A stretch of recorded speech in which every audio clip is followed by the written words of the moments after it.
स्वागत आहे तुमचं मेडिसिनवाला फार्मसिस्टच्या यूट्यूब चॅनलमध्ये।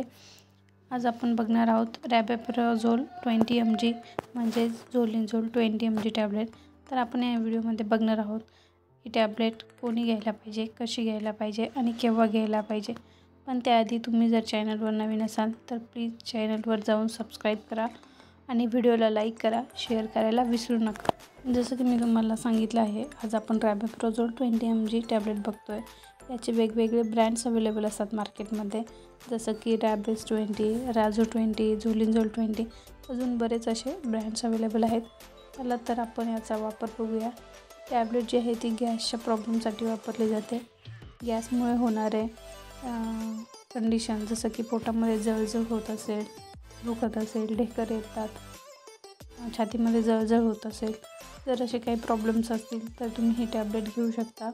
म्हणजेच ज्या लोकांना ॲसिडिटी झालेली असेल तेव्हा तुम्ही ही टॅबलेट घेऊ शकता।